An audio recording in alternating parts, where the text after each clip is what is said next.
writing, Steve Alcanager. Welcome to the Circle of Brilliance. Today we're going to continue our discussion on conflict and conflict resolution. And what I'd like to do on today's call is kind of bring it very much back to the change grid itself, so we can see how it is that relative positions on the change grid can very easily lead to the conflict happening. So it may not even be so much subject specific as it is differences in energy can trigger that. So let's, So with that, I thought we could start with something very easy. Let me see what I'm doing. I'm showing my screen. That's all fine. I need to see participants. That's what I need. Okay, so up on the screen right now, I'm just showing you this basic cheat sheet on the levels of productive tension. And I'm curious if you guys can just glance at this and tell me how conflict might arise if you've got two people at two different levels of tension. Where would that be here? Shall I give you, yep, go ahead. Well, I guess I'm thinking if somebody's at a high level of tension or even out-grid T, they're going to resent the people that are down-grid doing nothing. Okay. There's All an right. unequal yoke kind of energy. Yeah. And so again, we're focusing just on those 5 levels of tension. So even the person who's very far up grid, who is very much feeling out of control, we'll just look at this one column, they could be in conflict with a downgrid person because this person has this illusion of control. I mean, it is still possible to be down in apathy and still be in control. It's just a warning that that control you're feeling down there could just be an illusion. So can you imagine these people are screaming, no, you're not in control. There's this big illusion going on, or, you're just deceiving yourself. And then this person is kind of going and like, you're making a mountain out of a molehill. And so you can just look at the dynamic, even in this one column, and see that could certainly lead to a bit of an argument. I think another one could be shown by like a resource availability. So there's a very big difference in the perception of resource availability between high levels and low levels of tension. So up here, these people are going like, we don't have anything, it's all scarce. We don't have anything. And this person's kind of going, what on earth are you talking about? We've got more than enough. Now, again, both stress and apathy are subject to pretty severe distortions of reality, right? Yeah. And so let's introduce a third party into this discussion, and that would be the individual who's in power. So the person who's in power, why might they be in conflict with both or either stress and apathy? What might be going on that's creating a conflict there? Perhaps the person in power can see that the apathetic person and the stressed person are at extremes, and it would frustrate them to see, okay, how do we bring everybody together so that we all move in power to get something done? Mm-hmm. That's exactly right. But it's different. It's different energy. The apathy is a pull. The stress is a push. I'm sorry. Apathy is a push. The stress is a pull. Tell us about that, David. Well, I mean, you've got to inspire somebody in apathy. You've got to get them to move. You have to bring them back in touch with their pride and their accomplishments and what it took to get there and how they've done it recently and how it could apply here. I mean, it's a long conversation with the person in stress. It's more quick hit. It's more downgrid maneuvers, normalizing and getting that person back into some sense of reality. Yep, absolutely right. Absolutely right. And so now, again, we're kind of going through this rather quickly because you guys are kind of seeing the challenges that these relative positions bring to the discussions. But when you guys enter into one of these ongoing conflicts, or just enter into a conflict situation, what level of tension might you enter in, and how might the level of tension you enter in impact how you're going to behave? In fact, let me generalize it. We talked about someone being was it the rescuer and that triad, what they call that Yes. person over here? Yeah, the rescuer. And so if you are just the well-intentioned rescuer, or the rescuer with your own agenda, or you're one of these detached professionals who are just coming in to help facilitate and resolve whatever's going on, you still enter the dynamic at a certain level of productive tension.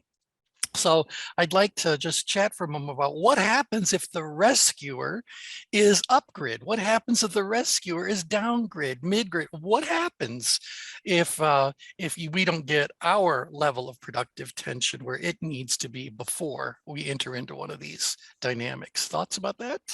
Well, conflict is going to move you up. I mean, I don't really care who you are. If you're in deep apathy, if you enter into a conflict, it's going to have some motivating force. It might drive you deeper. It might bring you up. Mm-hmm. Yep. And so, other thoughts anyone want to throw in before I pose a scenario?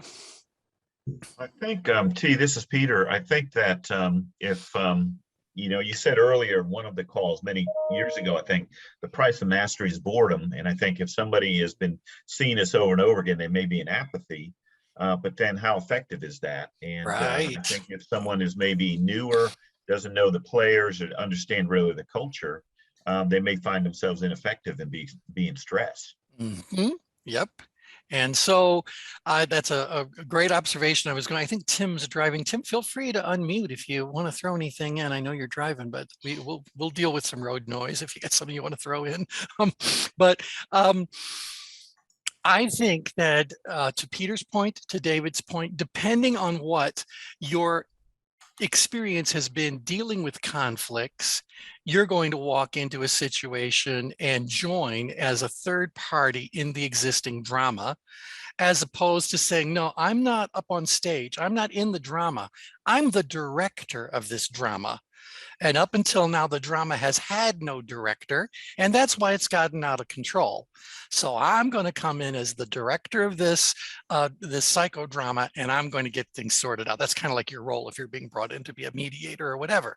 Well, ideally, you would want to carry yourself at what level of productive tension if you're going to be the best director, the best whatever role you're there to serve. What do you think? Power. In power. You want to be in power.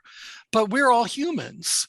And let's say that you've only been doing this kind of work for a short period of time, or you've only dealt with certain kinds of conflicts, and this is a new one. To David's point, I'm sure you're going to walk into that situation with your own heightened level of tension. I would only hope that you're not all the way up in stress, but you could certainly be having more of a sense of urgency. The butterflies might be going, so there is this energetic boost that I would anticipate someone would have going into a situation like that. Now, to Peter's point, if you've been handling this very kind of conflict for a very long period of time, and for you it's just another day at the office, you may very well be walking into it with more of a downgrid kind of energy around it, hopefully not down in apathy, but certainly you're kind of more mellow than maybe the situation at hand really merits. Because if your energy is more downgrid, you're more likely to minimize what the situation actually is, at least in your own mind. And if you're more upgrid, you're going to, well, maximize wouldn't be the word, but you're going to intensify it a little bit, boost it up. Yep. And so I think it's really important for those of us who are in this role to know, how do we go about getting ourselves where we need to be before we even walk in to the the theater that this drama is playing out in. So how do you guys, when you're walking into a situation like that, what do you do to get yourself in the right space? I think through the change grid myself, what change do I want to accomplish? Where are people going to be? What maneuvers might I need to have ready and available to me So I kind of, when I walk into a thing, something like that, I look over my laminated copy of the change grid and plan my strategy. You still have that? Oh, I do. I love it. I love it. That's yeah. Well, Well, and when I do training, I always offer people laminated cards. They're about 5.5 inches by 8. You can fit 2 on one sheet of paper, yep, and they last forever. yep. And then they have a quick reference guide or a little quick Yeah, cheat sheet. Yep. yeah. Yeah, How do I that's get my excellent. hands on that? Well, actually, David, if you still have, did you create your own artwork then for that to be Yes, I produced? did. I did. I Well, did. you can share the artwork. We can all go out there and find a laminator. Yeah, no. I have some quick reference. I've done quick reference guides for all of my clients. So, maybe we could put our logo on top of that, and I'll have 50 made, and I'll mail them to you, T. Oh, well, that's very nice. But what I think if you just want to email over just that file, Mm-hmm. did We you can make create? our own. Yeah, then let people kind of make their own. Then they can put their own contact information on it. And Right. good to go from there. That'd be great. Thank you. That would be greatly appreciated. Yep. So, all right. So now so anyway, so I just wanted to say that we can develop a deeper understanding of conflict just by thinking about this one most basic level of our understanding of tension management. So forget all the other layers, forget all the other things we know. We can understand a great deal of what's going on when it comes to conflict just by looking at these 5 levels of tension. So we're talking about stress, power, and apathy. Let me put you guys in a little different kind of a scenario. And I was watching a movie over the weekend, and in this particular movie, there was a bunch of, I guess, high schoolers, maybe undergrad students, and they had to work as a group on a project in order to get their paper done and submitted by a particular deadline. And on that team, there were plenty of people who were kind of very downgrade about the whole sort of thing. There were a couple of productive people, but there was always this one who was determined to get it done right, and on and on and on. And by the time the story unfolds, they get very annoyed with the people that are downgrading, contributing nothing, because they're all going to get the same grade. And so you end up with people who feel like they're doing all of the work, but are only going to get partial credit for the outcome. And a lot of people are going to do next to nothing. Now, while that might have been the scenario in the movie, how often does this same thing happen in our clients' situations? Yeah. So some employees are out there making it all happen, and other people are dragging along. Thoughts about that? Examples you might want to share?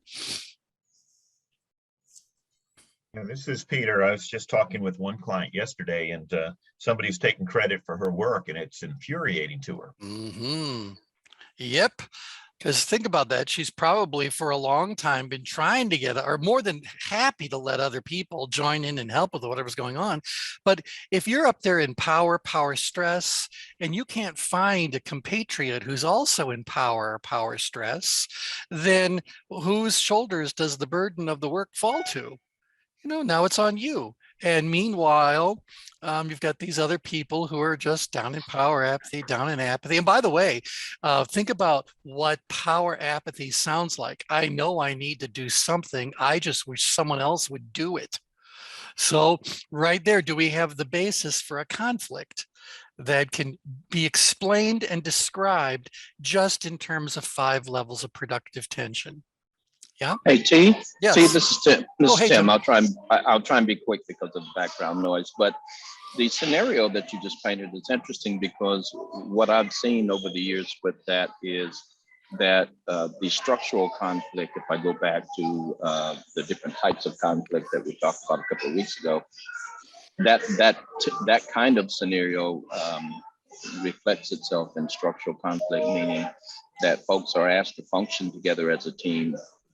But the compensation and reward systems are individually based. Mm-hmm.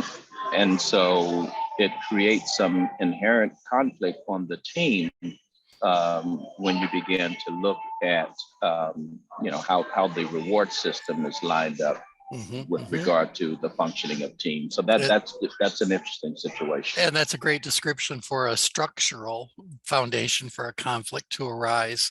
So sometimes maybe the way companies have decided to create their hierarchies, reporting systems, reward systems, all that, maybe even in that construction of the relationships, they have set in motion conflict that is simply waiting to happen.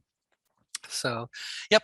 All right. So, and we could play a lot more with this if you wanted to, about the emotions being in conflict with one another, reasoning abilities. But I just wanted you to know that a great deal of conflicts can be described just by this one layer. Now, we don't have one layer. We have a bunch of layers. And so let's take a look at another layer. Oh, no, one more thing I wanted to say.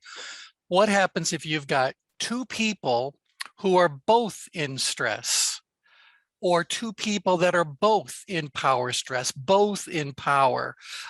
Could we find conflict happening in those situations? And just to finish it all off, what do you think? If you got both people in power apathy or both people in apathy, is there going to be conflict there? Or where does the conflict begin when it's two people at the same level of tension? Thoughts? Well, this is Peter. I think it depends. If each one has a need to be right, I think there's a problem right there.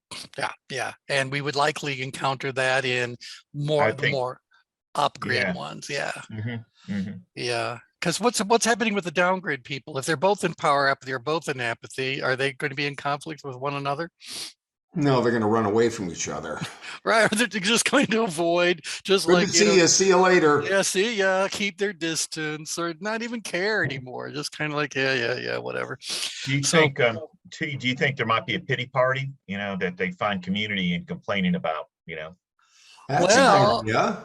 Yeah, I mean, a pity party, or what do I say, where they detach themselves, they attempt to detach themselves from the drama they're watching and say, aren't they stupid? So they become very critical together.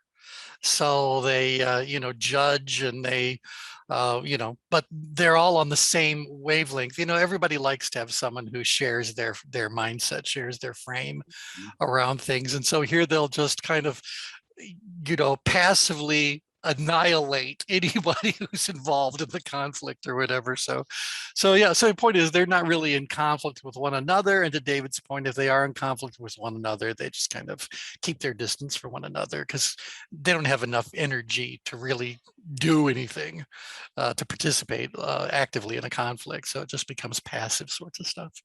Yep. I've seen that in the rotation and emergency room, where everyone is outgrid, right? You got emergency case coming in, auto accident or whatever the situation is, but you have a protocol you have to follow, and some choose to follow the protocol, others choose what's called workarounds. But if the protocol doesn't apply to them, or they can't get their role done in the quality that they want to get it done. Yeah. And so it creates this conflict, because then it becomes someone said something that wasn't appreciated, and now they're not speaking to each other, and you're all there on the same team trying to save someone's life. Yeah, now we move the energy a bit more upgrid.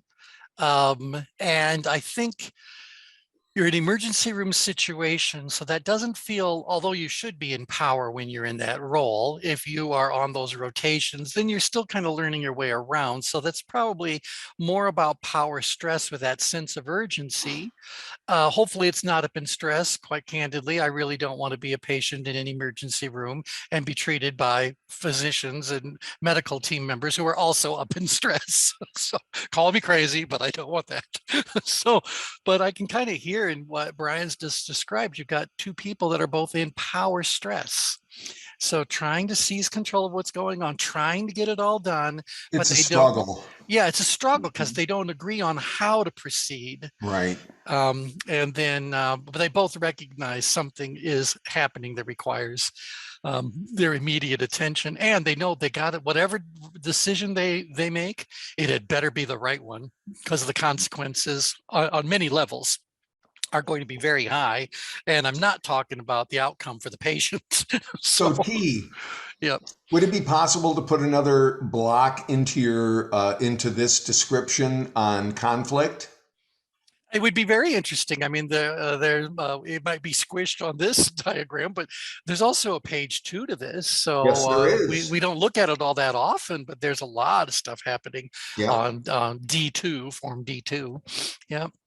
Well, I think that could be very, very useful when processing out a change grid. Mm-hmm.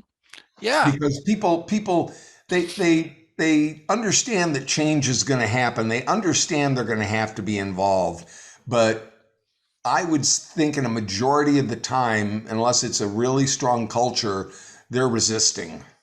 Yeah. Yeah. Yep.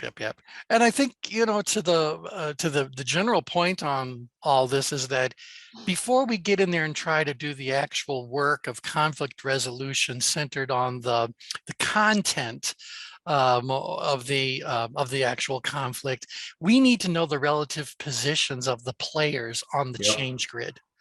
Because I have to believe that the majority of conflict resolution is really about tension management.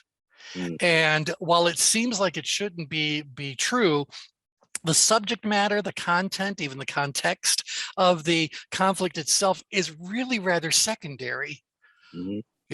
Because by now, as we talked about last time around, are they when they start to argue with each other, are they arguing about the issue? Are they arguing about the way they each view the issue? So that's a different project. That's a very different project. Yep. Okay, so I want to throw ourselves onto a different layer just so you guys can kind of see what's really going on. Yeah. And let's take a look at this one, the engagement rings. So now there's still some upgrade and downgrade kind of elements to be looking at, but I'm more interested in how positions along the horizontal axis could lead to conflict.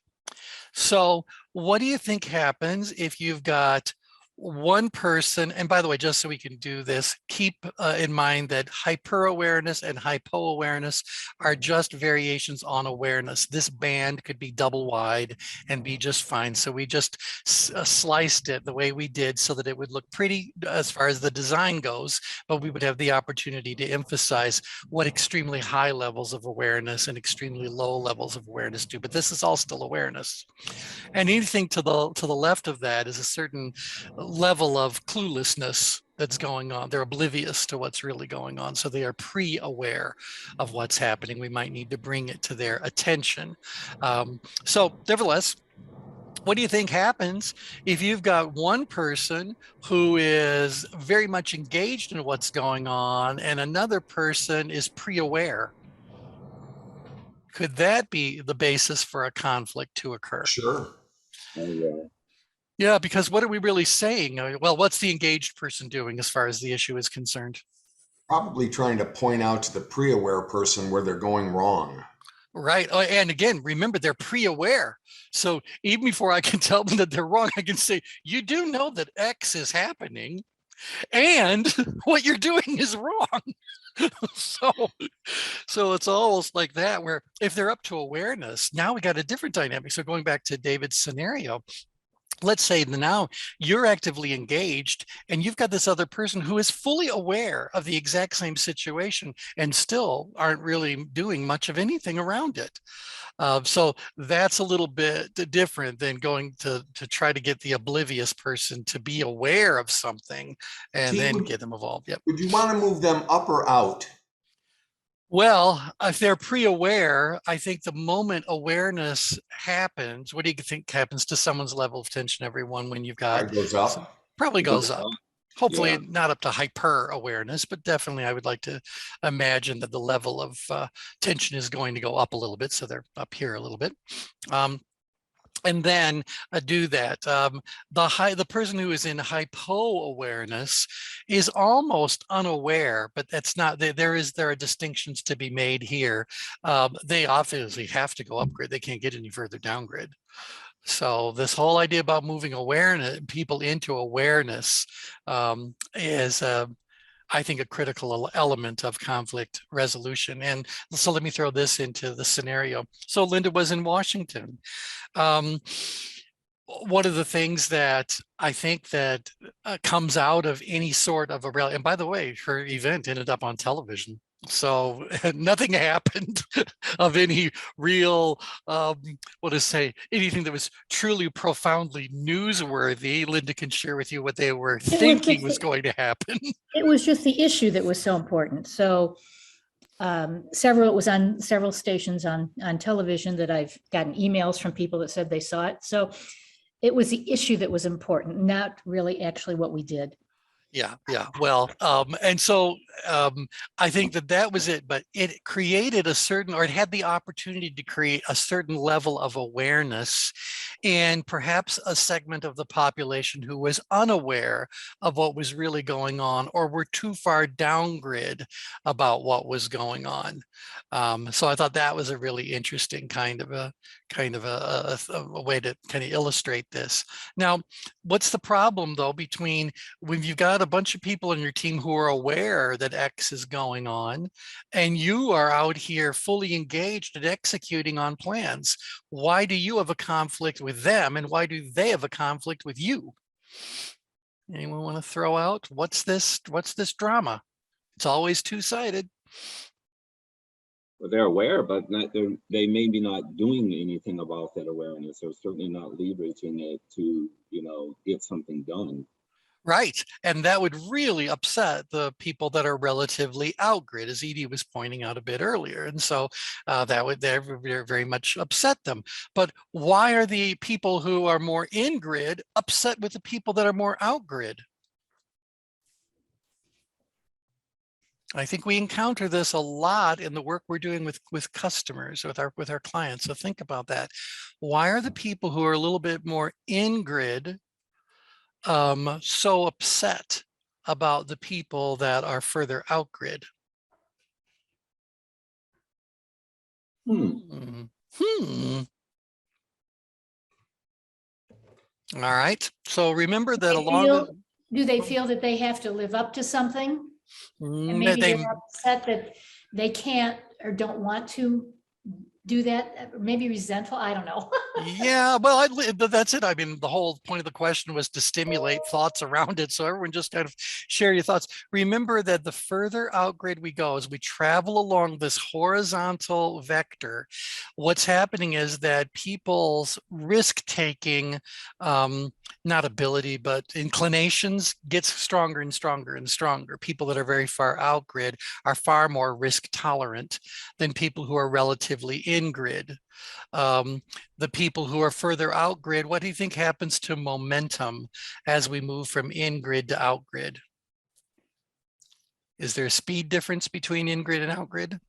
Yeah, so it's probably moving faster than your capacity to actually keep up. Yeah, okay. Conflict in and of itself. Right. It's interesting that you guys have both pointed out something that seems to indicate, and I say this lovingly, that there is something wrong with the in-grid person. So let me just throw this out. The conflict is happening. You got these people that are out there engaged in executing, and you've also got a camp of people who are far more in-grid. And in this particular scenario I have in mind, the people that are far more in-grid are the ones that are right. And the ones that are out grid are the ones that are wrong. So what can you give me some story to kind of illustrate the dynamic I've just described? And then I have a story. One department I worked with a while back had new management from out of state. It was university, and was a change agent. And unfortunately, she didn't talk to the people who've been there for years and years and made all these changes. And they were very upset and very angry. And what were they angry about, or in what way were they right? And the person because they knew the processes, they had the intellectual capital, and they were dedicated to getting it done right. And here's somebody from another university, another state, trying to impose what worked over there to place over here. Right. And so they come in, many of you have used the phrase bull in the china shop. I think that's part of something that Boris is often talking about with executive behavior. And meanwhile, you've got these people who have been around for a long time and just believe we aren't finished with our due diligence yet. Or what on earth are you doing? Again, because their awareness, what I just said about doing due diligence, now I'm speaking more the language of intention, but I wanted to create more of a extreme to get the conversation going. So these people are screaming, hurry up, hurry up, hurry up, get on board, get out of the way, you know, and these people are kind of going like, wait. We still have work to be done. We've got to do research. We've got to figure out what's really going on. Now, I would suggest to you that you must never forget that locations on the change grid are activity specific. So what I mean by that is that when it comes to cranking out and getting the job done, relatively speaking, there are some people who are saying like, no, we still have to do our homework. We still have to do our due diligence. If the subject is due diligence, doing their due diligence, these very people could be out here in engagement. And these people could just be, you know, off the grid altogether, just, you know, be minimizing it, considering they could be down grid about doing due diligence because they consider it to already be done. Does that make sense? Or did I just kind of like really throw a wave into the discussion? That makes great sense. Yeah, gotta believe that. I don't want to say, well, if they're busy doing due diligence, how can they be this far in grid? It's a different activity. So this particular conflict is being driven by these outgrid, these driven driver types, pushing something faster, harder, whatever, than people that are a bit further in grid feel is the right thing to do at this particular time. So they have, yeah. All right, again, but everyone's in power. Isn't that interesting? So I don't want anyone to think that just because everybody's in power, that we can have a situation that is free of conflict, right? Mm-hmm. But the conflict is going to be different. It's going to be more not about what the general desired outcome happens to be. Again, these people are all in power. They do all see and want something positive to happen. Most of this energy is still in the out grid. Once we get past right there in this awareness element, most of this is really generally out grid, but the people who have a strong intention and the people who are engaged could still be in conflict with one another. So how often have we heard two employees just say, well, wait, let's just get this one thing done first. No, let's just kind of go ahead. I think you're hearing this conflict between intention and engagement, the speed with which we want to move something forward. T, would we say that in grid to out grid could also represent velocity? Oh, well, relatively speaking, yeah. Relatively speaking, absolutely right. And I'm saying that only because if we were thinking about a whole bunch of in-grid people, some of them might be speedier than others, but the dynamic is absolutely true. Generally speaking, speed increases as we move out grid. Intensity certainly increases as we move out grid. Risk orientation increases as we move out grid. And we've talked about several, different sorts of attributes that are going to change as we move hither and thither. That happens a lot more often than people think. People in power out in the outgrid danger zone, doing, and then mistakes occur, and the leaders struggling with how to pull them back. Yep.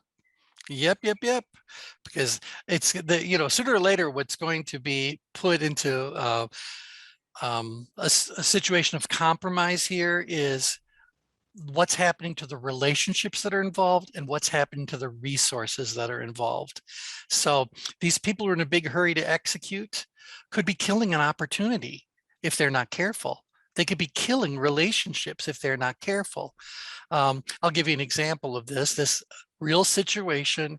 Company was going into a very big opportunity. This was a sales situation and they were finalists in the sales situation. So they sent in several people from the team. Everyone is very much engaged, ready to do what's going on. But one of them decided to break away from the pack and start pushing for a signature, pushing for commitment, pushing for whatever.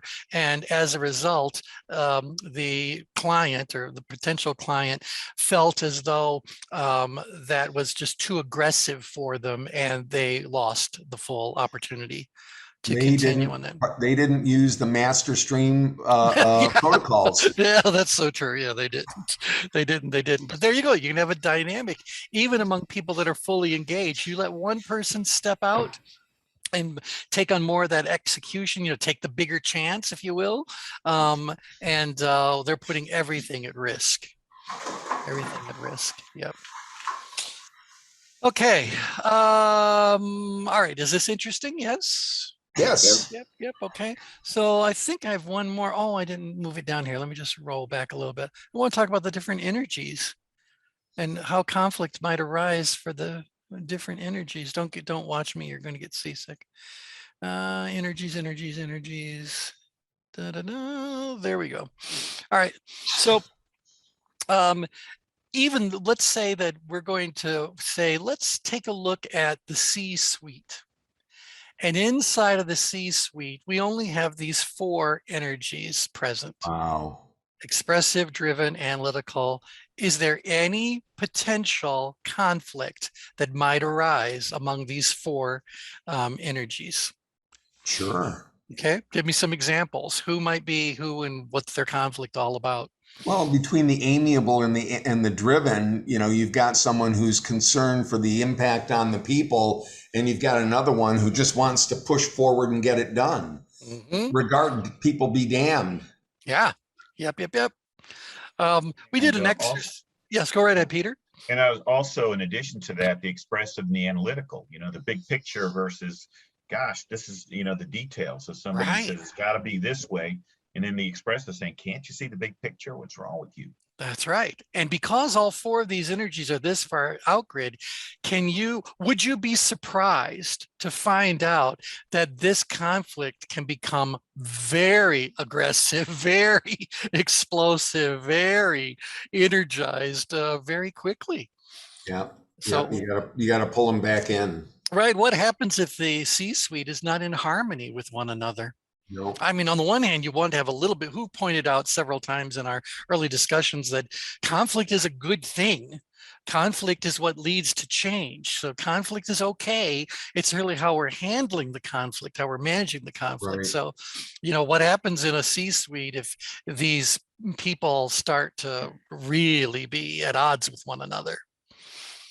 Productive conflict has to have a process. It can't be personality driven. No. In that scenario.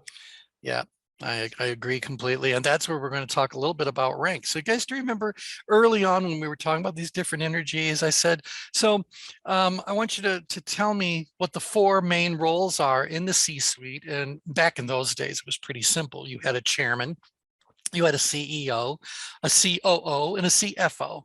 Well, now if you really look at the C-suite, they've created all kinds of other officer sorts of positions.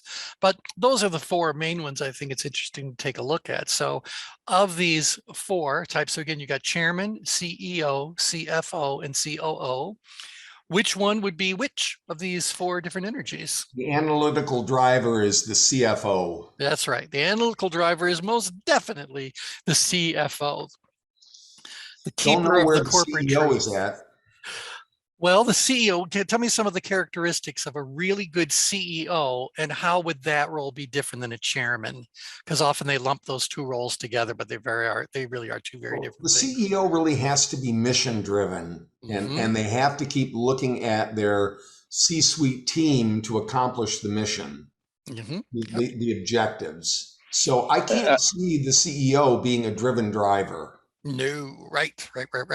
Yeah, I would agree with that. I think the CEO needs to be able to convey the vision and mission of the organization down through the organization from a leadership perspective. I mean, ideally, I'd put him at the amiable driver. I was going to say expressive.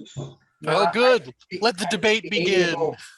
I think the amiable is the COO. The amiable is the COO. Now, Boris, why do you think the amiable would see the operations person? Because they need to take the technical and the strategic components together and make them work well. I think the expressive driver would be the CEO and the chairman would be the driven driver. All right.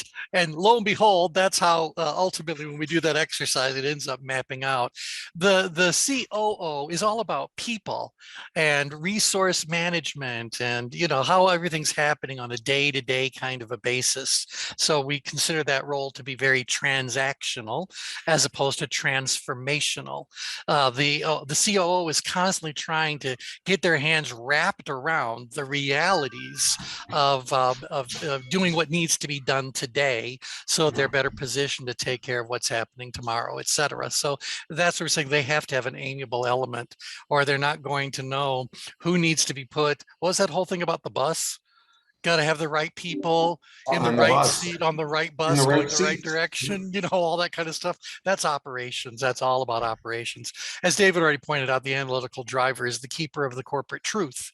And so anything that's of a factual nature, although we tend to say the chief financial officer, I would also say if we have a chief information officer or a chief technology officer, they're probably also down here as more the analytical driver, Yeah, energy. the chief people officer is up in the expressive driver. Very, very much. If it's like not just the practical elements of people, but getting the people energized, making sure that there's strong culture, people are all getting along with one another. That requires things between or a blend of these two quadrants.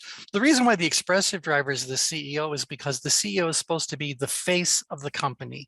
That means they have to be very articulate. They have to be able to convey what that mission, vision, and purpose is to an individual internally, to the media externally. You know, they've got to have that enthusiasm, that energy, all those kinds of more, I didn't want to use the word expressive, but all those elements of it that require someone to be a little bit more passionate about what's going on, show that passion, etc. Every time I think of a chairman, I think of them physically seated at the head of a board table, of a conference table. And all they're really doing is saying like, I don't care anything about our products and I don't care anything about our customers. All I care about is that enough of those two things get together that our stockholders are happy, that Wall Street speaks positively about us. So sometimes I wonder if chairmen or chair people of the board really even care about what the company itself is involved in. So, because that's not their role. The chairman's role is to make sure that the investors' interests are being focused upon. So could there be conflict between chairman and CEO? Absolutely. Can there be conflict between the CEO who wants to go out there and do all this amazing kind of stuff and the financial person who's going to go like, I'm just got to tell you. You know, T, in one of my clients, the CFO came from a CPA firm and then was promoted to president and ultimately to chairman. And his behavior, you know, we worked together for 9 years and he wrote me a really nice letter and all of that. But what I literally had to do was to pull him from an analytical driver up to an expressive driver over the course of about 10 months. Mm-hmm. Yep. And it was a challenge because he was deep in the numbers and that's the first place he went. Yep. And that's the thing. It's kind of like, how come the way we go about promoting people as they enter senior management and the executive roles and all that, why do we lose sight of the fact that they already have a certain set of preferences, values, personality elements that may not be a good match for whatever this next role is that we think they should advance into, based on whatever nonsense gave rise to that whole career track? Right. So Well, now he's the chairman, so he's in his perfect role because he can care nothing about but the investments and the right. returns Yep. and the claims experience and the combined ratios. I mean, he only cares about a handful of numbers. Yep. Yep. And so, and that may very well work. I even think, like, let's say that I was an expressive driver, a really good CEO, and suddenly I'm also the chairman. Well, I'm going to say, look, but that mindset would lead to the, want to say the approach that the best way to keep the shareholders happy is to be the best company we can be, doing the best work we can for our clients every single day. So that could be a very winning formula as well. Yeah, they put an expressive driver into the new CEO role. Okay. So he's working with his driven driver CFO to guide the company. Yeah. And so, this is what I'm saying. Like, while there is potential potential for conflict among these four energies, when these four energies are in harmony with one another, what do you think happens? Velocity. Velocity. And so this is what people really want as far as how that whole driver energy ends up creating outcomes. That would be really great. But was it David who said, because you have to have a little bit of you didn't call it creative conflict. What was your word? Productive conflict. Yeah. Productive conflict. Because these people can't stay where they are. Think of how many great companies that have been documented throughout recorded history of business in the world are now companies that are no longer around and might even no longer be viable, even if they are hanging on, because the world kept changing, but there wasn't enough conflict going on in the decision-making level to keep them timely. Blockbuster. Yep, go ahead. Yeah, I think, T, what you're bringing up is important here because you look at stories like Steve Jobs and Tim Cook at Apple. Mm-hmm. And if Tim Cook was the analytical driver, the CFO type, it would have been a major disaster. Mm-hmm. Luckily for him, he was the amiable driver, that he was the COO type. And so even though you could argue that Apple doesn't have the same innovative tone to it today that it did when Steve Jobs was running it, it still has enough of that to be a successful organization. Yeah, I read an article this morning, Boris. I read an article this morning about Tim Cook, and he's getting his final 10-year payout of, I don't know, $570 million because he grew the company so dramatically and the share prices went up so dramatically. So even though he wasn't Steve Jobs, excuse me, he did a magnificent job. That's right. Mm-hmm. That's right. And the horror stories that he's bringing up, I've seen a lot of times is where they took the CFO and put them into the CEO role. Yeah. And they're just not equipped for that. Yeah.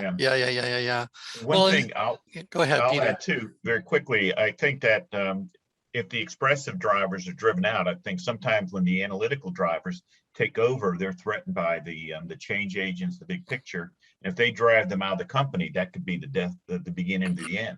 Yep, absolutely. I know that I'm always sad when I'm driving around and I see that Sears is no longer a store. Now they're just kind of like some little appliance repair kind of business in a strip mall. What about Kmart? Oh yeah, they're long. Kmart was cleaning Walmart's clock in the beginning. Yep, they were. Yeah. I often wonder what they're going to do. Kmart's world headquarters is in Troy, Michigan. It's still empty.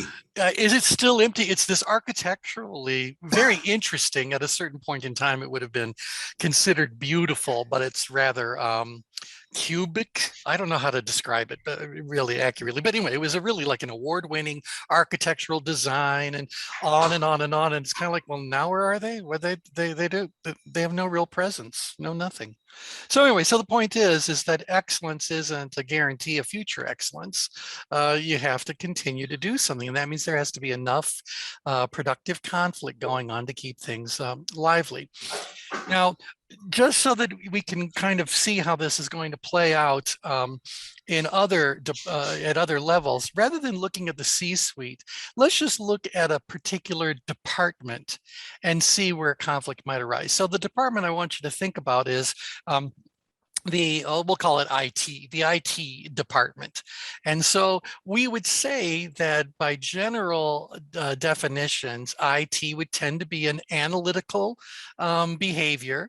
And so we would think that everyone would be plotting down in this analytical kind of a quadrant where they perceive themselves as having quite high levels of ability to extremely high, and the puzzles have been solved, everything gets sorted out. A lot of what's going on in the IT department is about maintaining what has already been built so that it doesn't get subjected to, whatever issues happen with software sooner or later. So now, yes, maybe there are things like there's a breach of security and now there's suddenly an upgrade issue, but their goal in IT is to get that sorted out quickly and quietly. And so everything's back under control and keep everything back under control. By the way, maybe the reason why the security breach happened was because someone had an illusion of control down here in the analytical. The more you look at that word analytical, doesn't that start to look wrong?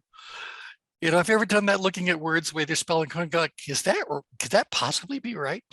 Anyway, so are we thinking that just because they're all down grid, there's not going to be any conflict, no potential for conflict?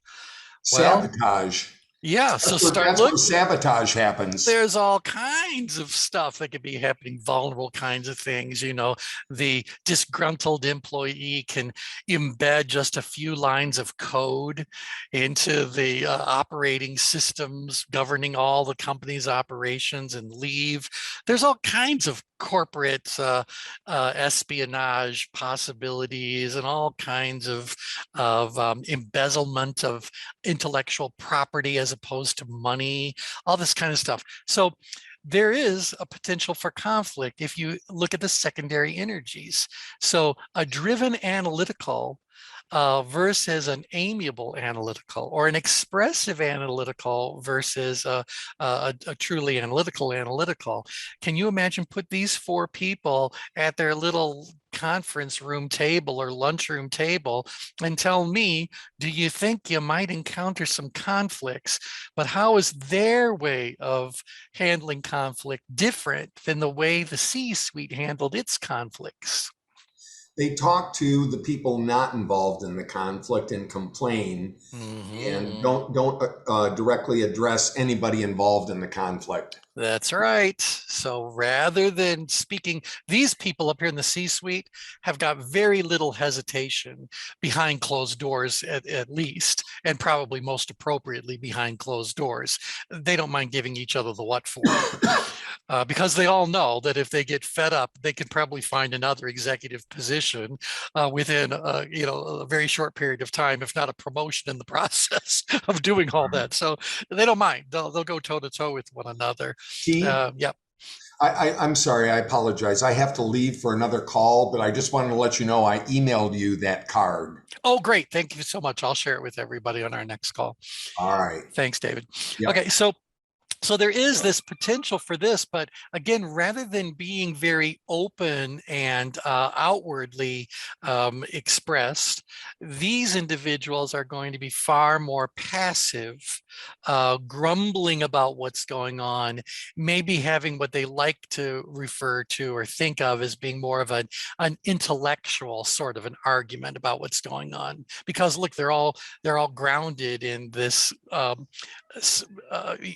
pile of data, I guess, or approaches, techniques, and all that. So, but there's still going to be conflict there. What we'll talk about next time around is that when I think about people that are in sales and marketing, a lot of sales and marketing happens with situations that put everybody up grid. So, it's highly competitive. You don't know what's really going on. You've got all these deadlines and quotas and all that have to be met.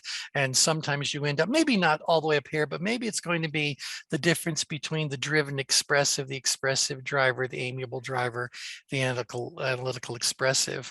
And that's, by the way, where I think we're going to end up, because without giving this away too much, these are the same 4 quadrants we said was the home of emotional intelligence. The thought that people who possess high levels of emotional intelligence do not find themselves in conflict with one another is nonsense. There is plenty of conflict that can happen among people of great emotional intelligence.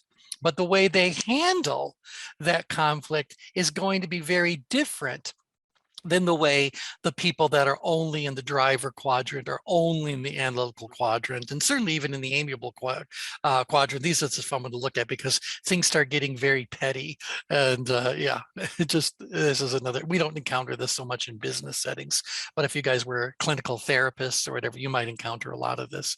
But anyway, so I just thought it'd be interesting to go, well, what happens when we are very far down grid as a group of individuals in conflict versus what happens if we're actually a group of emotionally intelligent people who have some issue that needs to be explored.